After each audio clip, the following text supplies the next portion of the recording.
আসসালামু আলাইকুম। আজ শুক্রবার 17 মাঘ 30 রজব 31 জানুয়ারি। বাংলাদেশ বেতার সিলেট সংবাদ পড়ছি শিমুল আক্তার। সিলেটে পঞ্চমবারের মতো অনুষ্ঠিত হচ্ছে আলোর অন্বেষণ বইমেলা।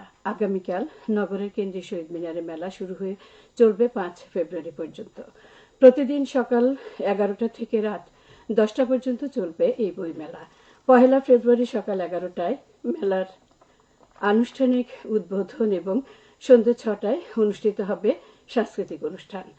পরদিন বিকেল 3টায় ছাত্রছাত্রীদের আবৃত্তি ও চিত্রাঙ্কন প্রতিযোগিতা, সন্ধ্যে 6টায় আগামীর বাংলাদেশ ও তারুণ্যের করণীয় শীর্ষক আলোচনা সভা ও কবিতা পাঠের আসর অনুষ্ঠিত হবে। এছাড়া 3রা ফেব্রুয়ারি সন্ধ্যে 6টায় 24-এর গণ অভ্যুত্থানে আহতদের সম্মাননা ও রক্তাক্ত জুলাই স্মারকের মোড়ক উন্মোচন করা হবে।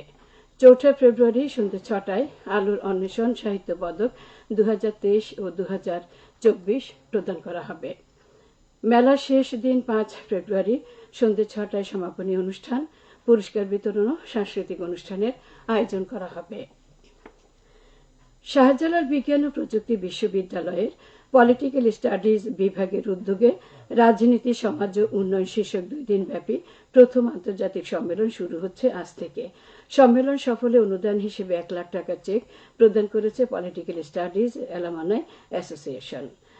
এসো দেশ বদলাই, পৃথিবী বদলাই এই প্রতিপাদ্যকে নিয়ে 3 দিন ব্যাপী তারুণ্যের উৎসব উদ্বোধন করা হয়েছে গতকাল মৌলভীবাজারে। জেলা কারিগরি কলেজের প্রাঙ্গণে প্রধান অতিথি হিসেবে উপস্থিত থেকে এর উদ্বোধন করেন জেলা প্রশাসক মোহাম্মদ ইসরাইল হোসেন। তারুণ্যের চেতনায় উৎসবে পিঠা, জুলাই 36-এর চিত্র প্রদর্শনী, উপস্থিত বক্তৃতা, কুইজ, বিতর্ক প্রতিযোগিতা ও সাংস্কৃতিক অনুষ্ঠানের আয়োজন করা হয়েছে। এতে দেশের বিভিন্ন অঞ্চলের পিঠা সম্পর্কে বর্তমান প্রজন্মকে জানানো এবং এর স্বাদ গ্রহণের লক্ষ্যে রকমারি নাম ও বাহারি ডিজাইনের হাতে তৈরি শীতের পিঠার 24টি স্টল স্থান পাচ্ছে। উৎসব সবার জন্য উন্মুক্ত থাকবে প্রতিদিন দুপুর 2টা থেকে রাত 8টা পর্যন্ত। পাশাপাশি প্রশিক্ষণার্থী গুণী শিল্পীদের অংশগ্রহণে চলবে মনোজ্ঞ সাংস্কৃতিক অনুষ্ঠান, উপস্থিত বক্তৃতা, বিতর্ক ও কুইজ প্রতিযোগিতা। উৎসব শেষ হবে আগামীকাল রাতে। সিলেটের গোয়াইনঘাট উপজেলার ঐতিহ্যবাহী বিদ্যাপীঠ আঙ্গুরচর সরকারি প্রাথমিক বিদ্যালয়ে শতবর্ষ উৎসব উদযাপিত হয়েছে। গতকাল বিদ্যালয় মাঠে বর্ণাঢ্য আয়োজনে শতবর্ষ পূর্তি উদযাপিত হয়। এতে প্রধান অতিথি ছিলেন উপজেলা পরিষদের সাবেক চেয়ারম্যান আব্দুল হাকিম চৌধুরী। আয়োজনের মধ্যে ছিল সকাল 9:30টায় বর্ণাঢ্য র্যালি, বয়স্কদের দৌড় প্রতিযোগিতা সহ নানা আয়োজন।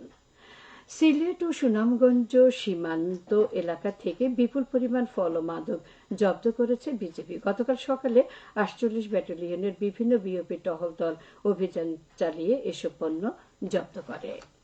এ সময় বিদেশি মদ সহ একজনকে আটক করা হয়। বিজিবি জানায়, সিলেট এবং সুনামগঞ্জ জেলার সীমান্তবর্তী বাংলা বাজার, তামাবিল, সংগ্রাম, পান্তমাই, প্রতাপপুর, কালার সাদেকো এবং লোবিয়া বিওপি এলাকায় এই অভিযান চালানো হয়। অভিযানে বিপুল পরিমাণ ভারতীয় চিনি, কমলা, ডালিম, প্রসাধনী সামগ্রী, সুপারি, মদ এবং বাংলাদেশ থেকে পাচারকালে কুইসা, রসুন, কাঠ জব্দ করা হয়। এছাড়া চোরাচালানি মালামাল পরিবহনে ব্যবহৃত একটি ট্রাক্টর এবং মাদকদ্রব্য সহ একজনকে আটক করা হয়। আটক মালামালের আনুমানিক বাজার মূল্য প্রায় 76 লাখ টাকা। আটক ব্যক্তিকে সুনামগঞ্জে দোয়ারাবাজার থানায় সোপর্দ করা হয়েছে এবং জব্দকৃত মালামালের ব্যাপারে বিধি মোতাবেক ব্যবস্থা গ্রহণ চলছে। এবারে শুনুন কৃষি সংবাদ।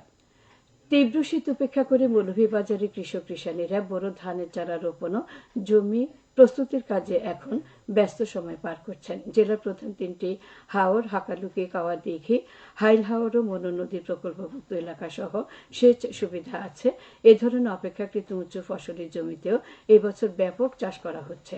জেলা কৃষি সম্প্রসারণ সূত্র জানায়, চলতি মৌসুমে মৌলভীবাজার জেলার 7টি উপজেলায় 62,100 হেক্টর জমিতে বোরো ধান চাষের লক্ষ্যমাত্রা নির্ধারণ করা হয়েছিল, কিন্তু আবহাওয়া অনুকূলে থাকায় লক্ষ্যমাত্রার চেয়ে প্রায় 6,570 হেক্টর বেশি পরিমাণ জমিতে চাষাবাদ হচ্ছে। কৃষকদের উৎসাহিত করতে কৃষি মন্ত্রণালয়ের পক্ষ থেকে সারা জেলায় প্রায় 85,000 কৃষকের বিনামূল্যে বীজ, সার সহ অন্যান্য উপকরণ এবং ভর্তুকি মূল্যে 18টি কম্বাইন্ড হারভেস্টার মেশিন প্রদান করা হয়েছে। একই সময়ে 55,000 কৃষককে হাইব্রিড জাতের বীজ দেওয়া হয়েছে। কৃষি বিভাগ মাঠ পর্যায়ে কৃষকদের সার্বিক সহযোগিতা ও পরামর্শ প্রদান করে যাচ্ছেন। ইতিমধ্যে প্রায় 85% জমির আবাদ শেষ হয়েছে। বাকি জমি আবাদ চলতি মাসের মধ্যে শেষ হবে বলে আশা করা যাচ্ছে। আবহাওয়া অনুকূলে থাকলে এবং কোনো ধরনের প্রাকৃতিক দুর্যোগ দেখা না দিলে এই পরিমাণ জমি থেকে প্রায় 2,71,059 মেট্রিক টন ধান কৃষকের গোলায় উঠবে বলে আশা করা যাচ্ছে। সবশেষে আবহাওয়া। আজ বেলা 1টা পর্যন্ত পূর্বাভাসে বলা হয়েছে সিলেট ও পার্শ্ববর্তী এলাকার জন্য কোনো সতর্কবাণী নেই এবং কোনো সংকেতও দেখাতে হবে না।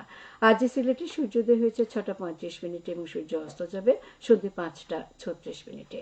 সংবাদ শেষ হলে আমাদের পরবর্তী স্থানীয় সংবাদ প্রচারিত হবে দুপুর 1:05।